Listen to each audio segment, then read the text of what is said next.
Hello friend, કેમ છો? તો સ્વાગત છે મારા એક નવા વ્લોગમાં. અને આજે હું બનાવવાની છું પાણીપુરી ફ્લેવરના મમરા. તો એમના માટે મેં અહીંયા ફુદીનો લઈ લીધો છે ધોઈને, 2 મરચાં વાટી લીધા છે, ધાણા ભાજી છે અને અહીંયા મીઠો લીમડો છે. અને અત્યારે આપણે તેલ મૂકી દીધું છે. આપણે આ બધું છે ને ધોઈને સાફ કરીને તેલમાં સાંતળી લેવાનું છે. અને પછી હું એનું વિડીયો બનાવું,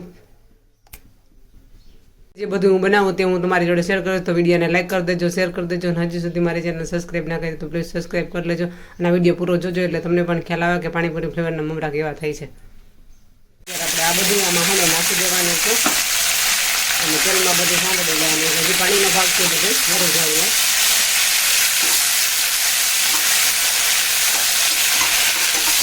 તમે જોઈ શકો છો આ રીતે બધું એટલે મસાલો કરી લેવાનો છે આપણે.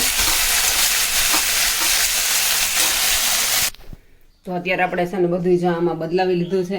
અને હવે આપણે મિક્સરમાં ક્રશ પીસી લેવાનું છે આપણે એમને. તમે જોઈ શકો છો આપણે મસ્ત મજાનું એવું આપણે પીસી લીધું છે, જે તમે જોઈ શકો છો. આ રીતના પીસી લેવાનું છે. અને હવે આપણે તેલ મૂકવાનું છે. તો અત્યારે આપણે આ ટોપમાં અને એમાં આપણે છે ને 3 ભાગ તેલ નાખી દીધું છે ને. હવે એમાં નાના દાણા આપણે શેકી લેવાના છે.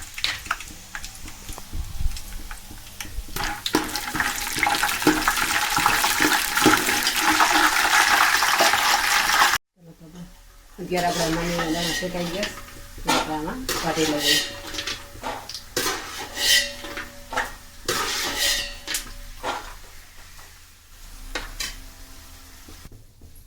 ચાલો, તો હવે જે આપણે આ પેસ્ટ બનાવી છે તે આપણે આમાં ઉમેરી દઈશું.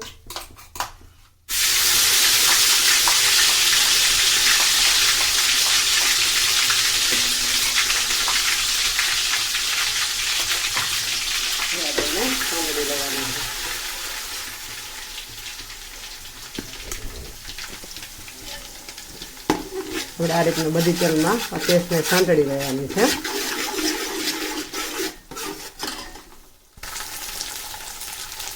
આપણે પાણીપુરી મસાલો છે તે એમાં ઉમેરી દઈશું.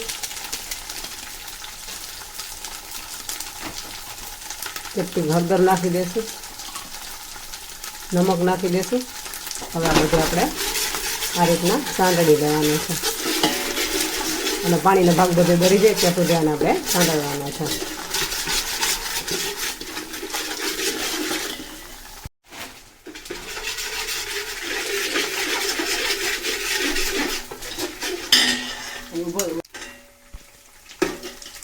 આપણી આ પેસ્ટ બની ગઈ છે. હવે આપણે એમાં સિંગદાણા નાખી દઈશું. અને બીજું આપણે આજે મમરાની થેલી છે તમે જોઈ શકો છો. આ બધા મમરા આપણા ઉમેરી દઈશું.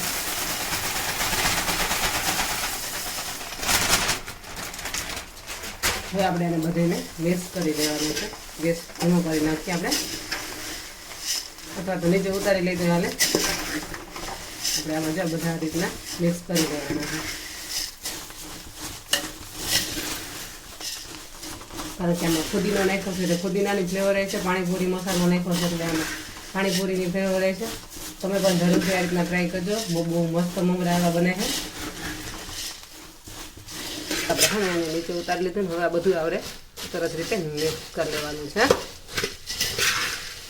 મસ્ત મજાના એવા પાણીપુરી ફ્લેવરના મમરા થઈ ગયા.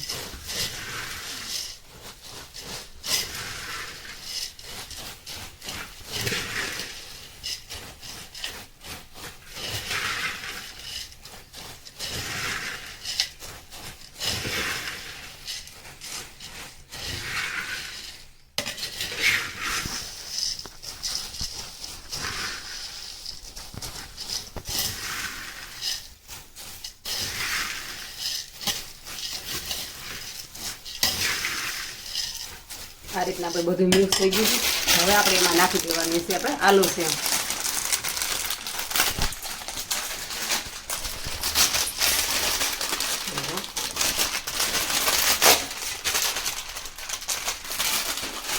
આ રીતના બધું આપણે આલુ છે નાખી દેવાની છે. તમને જેટલી ભાવતી એ રીતના તમે નાખી શકો છો.